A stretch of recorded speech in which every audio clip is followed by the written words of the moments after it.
Estamos continuando a guerra entre Estados Unidos e Irã. Como eu disse na aula anterior, os Estados Unidos vão invadir o Irã. Nós não sabemos quando. Pode ser daqui a 2 anos, pode ser daqui a 6 anos. Mas, eventualmente, isso vai acontecer.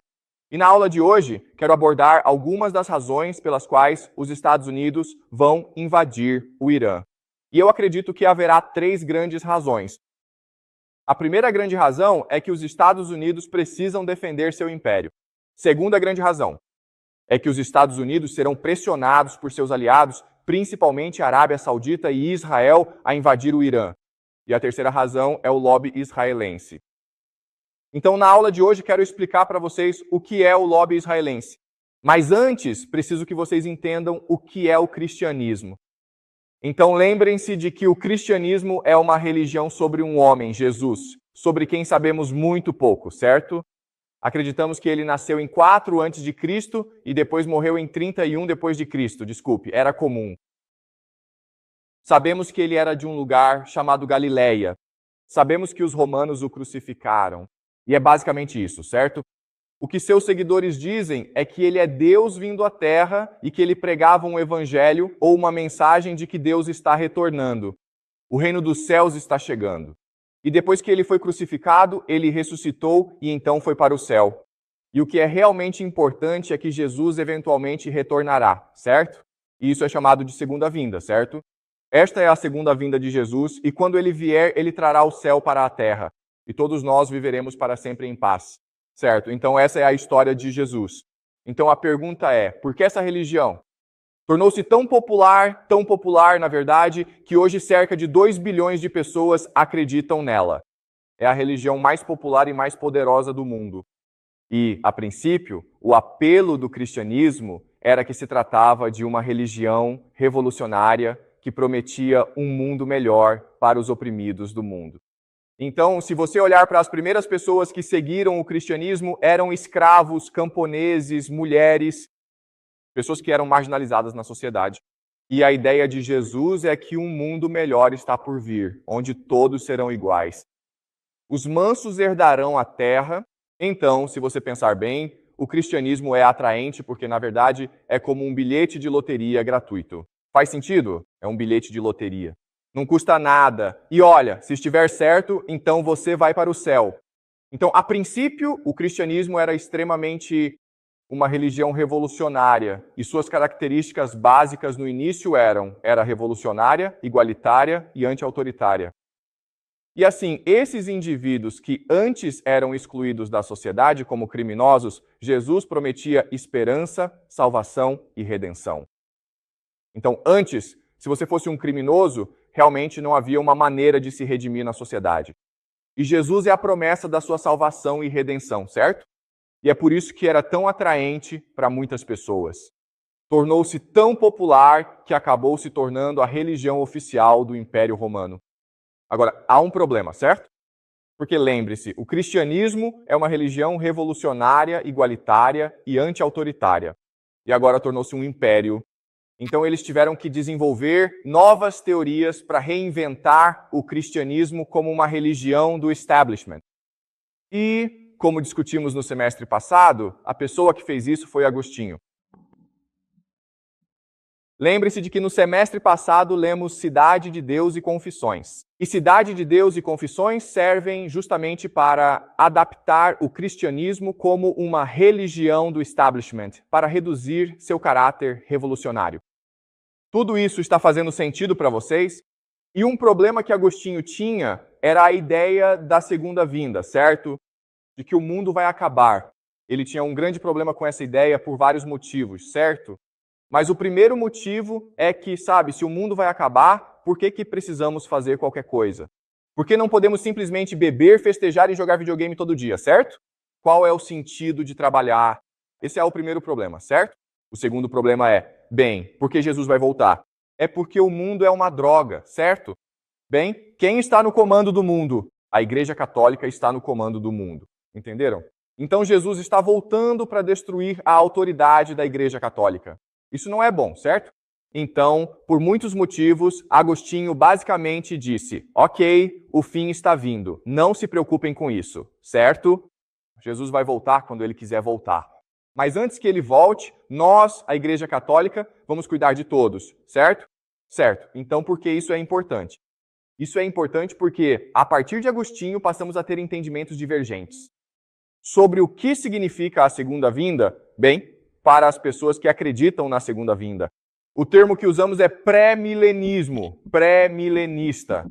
Certo? Porque a segunda vinda prometeu 1000 anos de paz. Ok, pré-milenismo. Está tudo bem assim? Pré significa antes, certo? Assim, quando Jesus voltar, ele nos dará 1000 anos de paz e prosperidade. Certo? Você entendeu antes que ele volte. Quando ele voltar, ele nos dará 1000 anos de paz e prosperidade. E o que Agostinho disse foi, não. Esses 1000 anos são apenas uma metáfora. Isso, na verdade, não vai acontecer. Na verdade, isso já aconteceu porque a Igreja Católica está nos dando esses 1000 anos de paz e prosperidade, certo? Então ele é chamado de milenista, o que significa não, certo? Esses 1000 anos são apenas uma metáfora. Isso realmente não vai acontecer, certo? Então essa é uma segunda grande ideia. Agora, como sabemos, porque todo o poder ficou concentrado na Igreja Católica, houve uma rebelião contra a Igreja Católica chamada de Reforma. A ideia da reforma é que Deus não pretendia que sua autoridade fosse estabelecida na igreja para ser mantida pelos padres. Deus deve falar com todos nós através da Bíblia. Certo, e daí? A principal diferença entre a religião católica e a religião protestante é: os católicos não podem ler a Bíblia, eles não leem a Bíblia, enquanto os protestantes devem ler a Bíblia. Eles devem buscar significado e orientação a partir da sua interpretação da Bíblia. Certo, e por causa da reforma, agora você tem milhares, dezenas de milhares de diferentes religiões surgindo. Certo, isso faz sentido? Tudo bem? Então você tem diferentes religiões e diferentes dissidências. Vamos olhar para a Inglaterra. Certo, Inglaterra. Então a Inglaterra tem um rei. E antes, a Igreja Católica deveria ter autoridade sobre o rei. E claro, o rei não gostava disso. Então, ele apoiou a reforma e transformou a Igreja Católica em algo chamado Igreja Anglicana, certo? Ou a Igreja da Inglaterra, sobre a qual ele teria autoridade. Mas uma vez que a reforma começou, novamente, você não tinha permissão para ler a Bíblia. E por causa disso, milhares de novas religiões começaram a surgir na Inglaterra, certo? E eles acreditavam em coisas diferentes, mas uma coisa em que todos acreditavam era que a Bíblia é a autoridade suprema, certo? A Bíblia é a autoridade suprema, não o rei, certo? Então isso iniciou um grande conflito entre esses grupos e o rei. E essas pessoas são chamadas de dissidentes.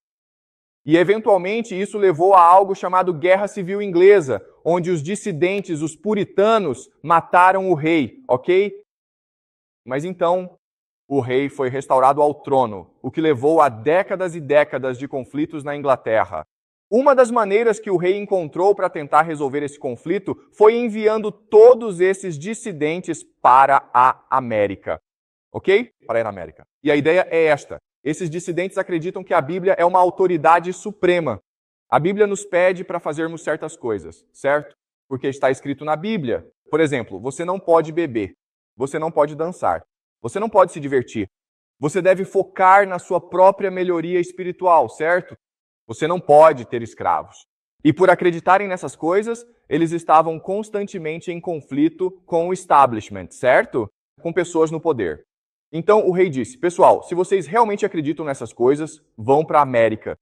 Por quê? Porque não há ninguém na América. Assim você poderá construir seu próprio reino dos céus. Você entende? Ok. Essa é, portanto, a origem dos Estados Unidos. Os Estados Unidos foram fundados como uma nação cristã que colocou a Bíblia como a autoridade suprema. Certo? Faz sentido? Vocês provavelmente não sabem disso sobre os Estados Unidos. Você pensa que os Estados Unidos são uma nação não religiosa, secular, multicultural, que acredita na ciência, certo? É isso que parece do lado de fora. Mas em sua alma, em sua história, é uma nação cristã dedicada a alcançar o reino de Deus na terra e usando a Bíblia como autoridade suprema e guia para alcançar esse reino na terra. Faz sentido? Tudo bem. Então, essas pessoas na América, nesses centros, uma pergunta que sempre se fazem é: por que Jesus ainda não voltou? A segunda vinda. Por que o segundo jogo ainda não voltou? E cada pessoa tem uma explicação diferente. E assim, desse grupo surgem mais dois grupos. Há quem chame essa geração de millennials, ok? E os pós-milenistas acreditam que Jesus voltará depois de estabelecermos 1000 anos da igreja cristã no mundo. Não faz sentido. Portanto, precisamos provar que somos dignos de Deus. Deus não vai voltar e estabelecer isso para nós. Temos que fazer isso nós mesmos, ok? Então, essas são pessoas chamadas post, que dirão que Jesus virá depois de 1000 anos. Grupo denominado dispensacionalistas. Na verdade, nem sei como se escreve essa palavra. Bom, enfim, essa relação é histórica, tá bom? Muito bem. Então agora os pré-millennials estão divididos em dois outros grupos. Assim, os pré-milenistas históricos são pessoas que acreditam no que os primeiros cristãos acreditavam, que é que Jesus vai voltar. Não se preocupe com a volta dele, apenas seja uma boa pessoa e ele voltará eventualmente, ok? Não cabe a nós perguntar quando ele vai voltar. Ele é Deus, certo? Ele tem um plano. Ele sabe o que está fazendo. Apenas tenham paciência, pessoal, ok? Esses são os pré-milenistas históricos. E então você tem outro grupo chamado de lista de destino desesperado ou pré-milenistas dispensacionalistas. Certo? E o que eles acreditam é algo diferente. Eles acreditam que, na Bíblia, se você lê a Bíblia com muita atenção, ela diz como e por que Jesus vai voltar. Certo? No que a Bíblia diz é que deve haver uma nação chamada Israel, ok? E Israel é uma nação de judeus. Então Israel tem algo chamado o templo, porque é lá que Deus reside. Deve ter um templo. E então o que vai acontecer de acordo com a Bíblia é que o anticristo, ou Satanás, vive. Então haverá um anticristo, Satanás, que será o grande enganador. Ele vai fingir ser Deus. Ele vai fingir ser o Messias, mas na verdade ele é Satanás. Certo? E então ele vai iniciar uma guerra quando todas as nações do mundo tentarem atacar Israel. E nesse momento, Jesus vai voltar e destruirá o anticristo. Ele salvará Israel e inaugurará 1000 anos de paz. Antes e então, 1000 anos depois, haverá o juízo final, onde Deus nos julgará como dignos ou indignos. Se formos dignos, viveremos para sempre. Se não formos dignos, então queimaremos no inferno para sempre. Certo, certo. Então existem diferentes variações. Toda essa profecia, é isso que... O que eles acreditam certo, então, em outras palavras, os pré-milenistas históricos. O que eles acreditam sobre a vinda de Jesus é o seguinte, é uma promessa, certo? Jesus prometeu voltar, ele é Deus, ele vai cumprir sua promessa. Provavelmente ele está muito ocupado agora com outras coisas, então não se preocupem, pessoal, ok? Vamos apenas ser pacientes e confiar em Jesus, certo? É nisso que eles acreditam. Mas os dispensacionalistas pré-milenistas acreditam que a profecia é um plano, certo? É algo que devemos realizar para trazer Jesus de volta. E se fizermos o que a Bíblia nos diz para fazer, ou seja, ter Israel como uma nação governada pelos judeus, ter o templo e então enfrentar o anticristo. Então Jesus voltará. Ok? Faz sentido? Ok. Então essas são as 4 visões diferentes sobre o fim dos tempos. Ok? Existem os pré-milenistas históricos que acreditam que Jesus prometeu voltar. Vamos esperar um pouco, pessoal. Não se preocupe com isso. Existem os dispensacionalistas, os pré-milenistas, que acreditam que precisamos trabalhar muito para trazer Jesus de volta, ok? E aí você tem os amilenistas que dizem, não, os 1000 anos são apenas uma fração de 4. Isso não vai acontecer. Não se preocupem com isso, pessoal, ok? E depois temos os pós-millennials, que acreditam que cabe a nós construir um mundo melhor. Jesus não vai fazer isso por nós. Se fizermos isso, então Jesus vai voltar. Ok, então, mas lembrem-se, pessoal, esta é uma versão bem simples das 4 crenças diferentes. Mesmo dentro de cada crença, existem variações. Ok? Porque, de novo, há 2 bilhões de pessoas que acreditam no cristianismo. E todas elas acreditam em algo diferente. Certo? Isso faz sentido? Tudo bem, estamos claros sobre as 4 ideias diferentes. Alguma pergunta? Ok, então, ok, vocês não precisam realmente lembrar disso, certo? Mas o que eu estou tentando mostrar é que mesmo dentro do cristianismo há um debate. Certo, mas existe uma preocupação, uma obsessão sobre quando Jesus vai voltar e como ele vai voltar. Certo? Isso faz sentido? Tudo bem. Então, isso é importante. Agora, a maioria... Os cristãos não acreditam no pré-milenismo dispensacionalista, certo? Na verdade, a maioria dos cristãos acredita que o pré-milenismo dispensacionalista é, na verdade, algo bastante maligno. Por quê? Porque isso seria maligno. Não podemos acreditar no pré-milenismo dispensacionalista porque isso é maligno. Por quê? Como cristão, por que você acharia isso maligno? Qual é o problema de acreditar que existe um plano na Bíblia? Por que isso seria anticristão? Então, isso é difícil, certo? Mas a ideia é que com esse plano você está tentando manipular Deus. Isso faz sentido? Você está tentando forçar Deus a voltar. E você não deveria fazer isso. Se você acredita em Deus, então você vai confiar em Deus. E você vai fazer o seu melhor para ser uma boa pessoa, que é o que a Bíblia pede para você fazer. E quando Deus voltar, isso não é da sua conta, certo? Isso não é da nossa preocupação. Então, os dispensacionalistas, pré-milenistas, são uma minoria extremamente controversa. Dentro do cristianismo, certo? Cristãos, a maioria dos cristãos, na verdade, não acredita nisso. E eles consideram que muitas dessas crenças são más e talvez até mesmo blasfemas, certo? Você está insultando Deus com esse tipo de pensamento, certo? O problema é que, de todos esses grupos, os dispensacionalistas, milenaristas, pré-milenistas, são os mais organizados e os mais fanáticos. Eles realmente acreditam que isso é verdade, certo?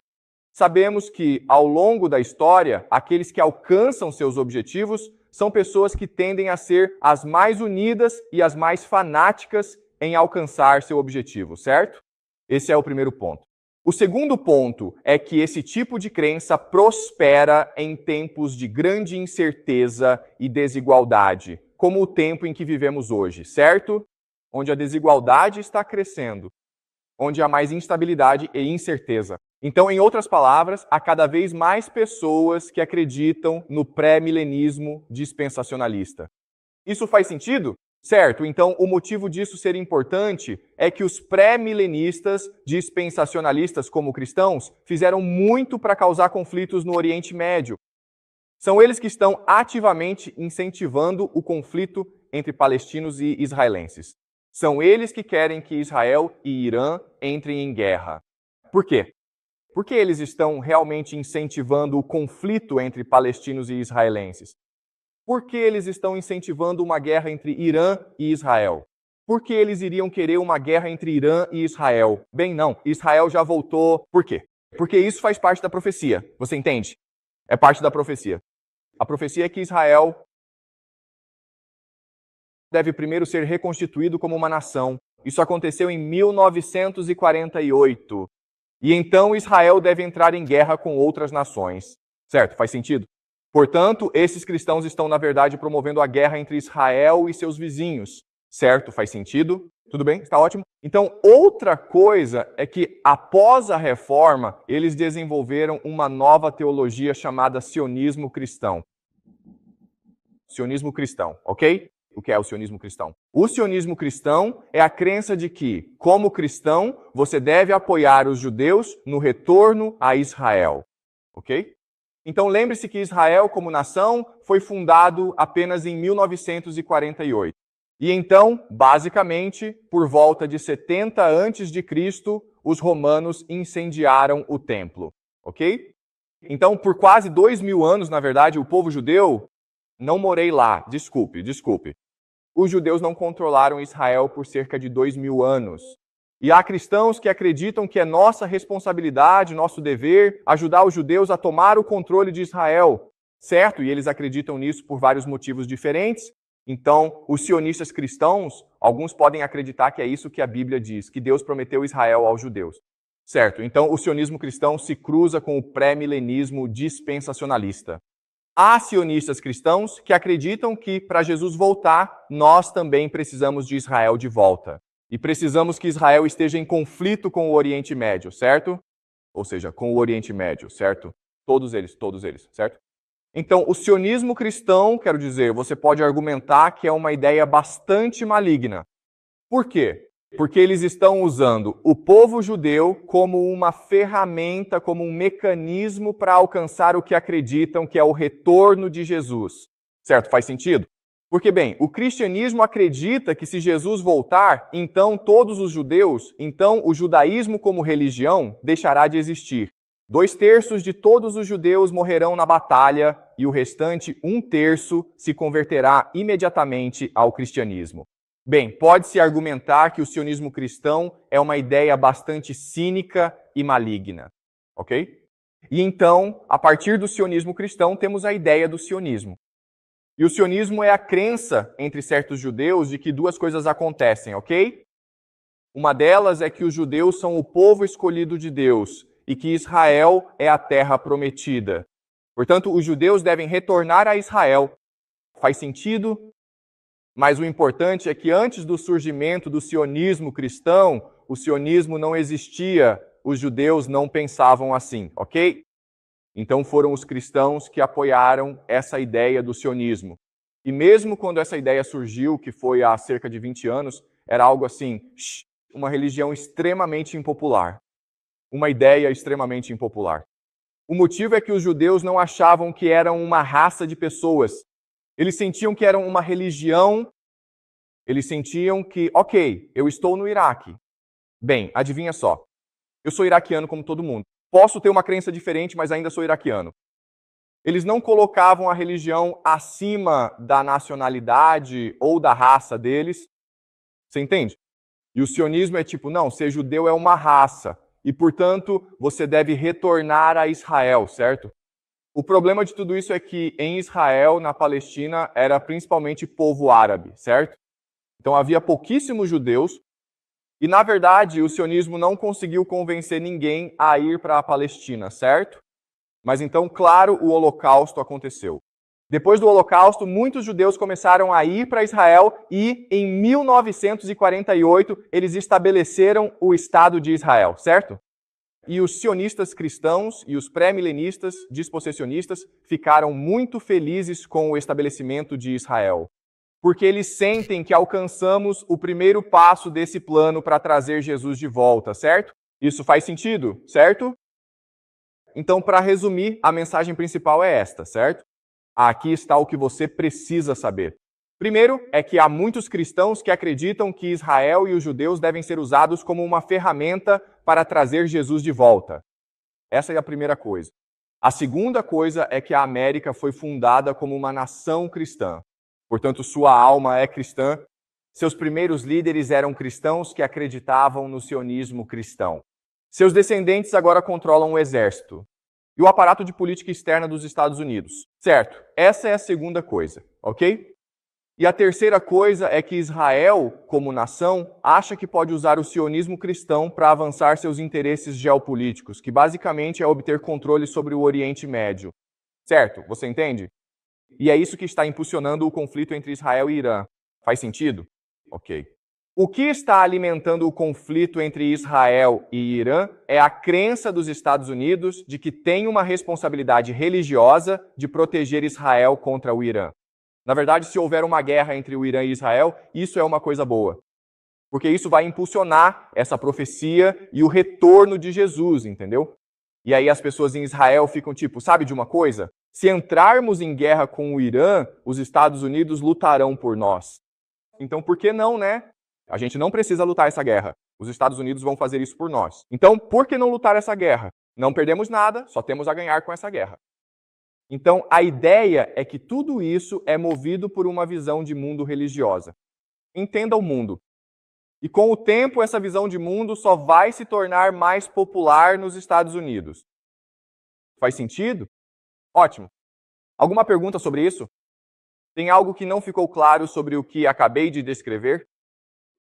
O que acabei de explicar. Você quer que eu esclareça alguma coisa? Certo, eu não entendi a pergunta. Você pode repetir a pergunta? Certo, então, ok. Então, tanto o judaísmo quanto o cristianismo são religiões, certo? Não existe raça. Não existe raça na ideia do cristianismo, certo? Você pode ser chinês e cristão. Você pode ser americano e cristão. Não importa, certo? E é isso que o povo judeu também diz. Eu posso ser chinês e judeu. Eu posso ser americano e judeu. Porque ser judeu é uma religião. Mas a ideia do sionismo é que ser judeu é uma raça. Na verdade, você é descendente direto dos hebreus da Bíblia, o que é um completo absurdo. Isso não é verdade, certo? Então, o sionismo é a principal crença política de Israel, certo? Por que Israel existe? Porque Israel é a terra prometida que Deus deu ao seu povo escolhido, ok? E essa era uma promessa que remonta a pelo menos 3.000 anos, a época de Abraão, e está escrita na Bíblia. Portanto, deve ser verdade, ok? Faz sentido? Tudo bem. Mais alguma pergunta? Ok. Essa é uma ótima pergunta. Ok, tudo bem.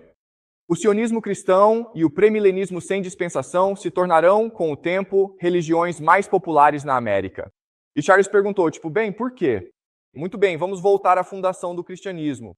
Por que o cristianismo se tornou tão popular?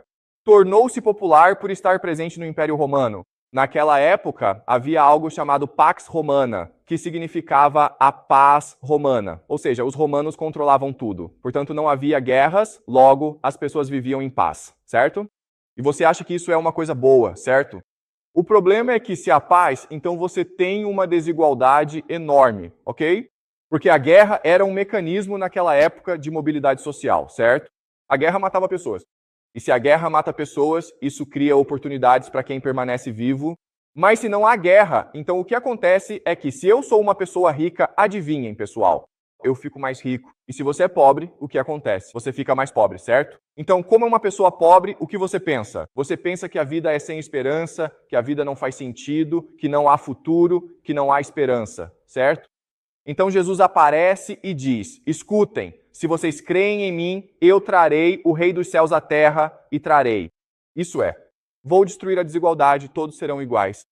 Certo? Então, naquela época, era um bilhete de loteria gratuito. Hoje vivemos em algo chamado Pax Americana. A mesma coisa que aconteceu nos últimos 70 anos, quando houve paz no mundo todo, certo? Pouquíssimas pessoas morreram. Mas tudo isso realmente significa que a desigualdade aumentou. Cada vez menos pessoas têm dinheiro, certo? Gente, bilionários não fazem sentido. Vocês entendem? Porque poucas pessoas deveriam ter todo o dinheiro. Isso não faz sentido porque o dinheiro serve como um mecanismo de troca e transação, certo? Você usa dinheiro, você deveria gastar seu dinheiro. Se está tudo no banco, qual é o sentido disso, certo? Então, ter bilionários é algo ruim. E se você for para os Estados Unidos, vai perceber que há muitos jovens que sentem que a vida não faz sentido. Então, eles estão procurando alternativas, você entende? E essa ideia do pré-milenismo dispensacionalista, que é como o que está acontecendo agora em Israel, vai levar a um mundo melhor. Isso acaba sendo atraente para você. Você entende? Bem, porque você é pobre e está preso nessa condição. Gente, imaginem que vocês são entregadores na China, em Pequim. Você é tipo um... Que esperança você tem para o futuro? Sua vida não tem sentido e é sem esperança. Ninguém vai querer casar com você. Mesmo que alguém case com você, você não pode ter filhos porque não tem condições de pagar para que seus filhos estudem. Você não pode comprar uma casa. Você não pode pagar por nada. Você está condenado a ser entregador pelo resto da vida. Você entende? Você sabe quantos entregadores existem na China? Milhões e milhões, entendeu? Então você tem milhões e milhões de jovens que não têm esperança no futuro, certo? Sim, porque Jesus está voltando e vai destruir o mundo em que vivemos. Exatamente isso. O cristianismo é um bilhete de loteria gratuito. Não lhe custa nada e se você ganhar, ganha muito. Ok? Certo? Quanto isso lhe custa? Não custa nada, entende? Por isso ficará mais popular com o tempo. Com licença. Certo? Então, o que você faz é apoiar os Estados Unidos, apoiar Israel e apoiar a guerra contra o Iraque. Você quer mais conflitos no Oriente Médio porque esses conflitos impulsionarão a profecia, certo? Você entende? É isso que você quer. Você quer mais guerra. Que te serve a paz? A paz só significa que amanhã você ainda estará pobre e sem esperança. Mas a guerra é uma oportunidade para um novo mundo. Exatamente. Então, toda essa desigualdade está tornando as pessoas muito mais extremas e desesperadas, o que fará com que mais pessoas acreditem no dispensacionalismo pré-milenista. O governo, é claro, não quer nenhuma instabilidade, mas o que o governo pode fazer a respeito? Você tem toda a razão. Certo, então o governo poderia fornecer assistência social aos pobres, mas de onde viria o dinheiro? Certo, você entendeu? Ok. Quem representa maior perigo para você? Alguns ricos ou milhões de pobres? Não, não, não, não, não, não. Algumas poucas pessoas ricas são muito mais perigosas do que milhões de pessoas pobres. Você entende? Isso mesmo. Unidos, certo? Os pobres não sabem como se unir. Isso mesmo. Sim. Sim, mas... Eles não lutam. Certo. Ok. Ok? Então, isso não faz sentido, ok? Tudo bem? Então, isto é. Então, quer dizer, é difícil porque isso é religião, entendeu? E nós não somos religiosos. Não somos religiosos, então entendemos como as pessoas religiosas pensam.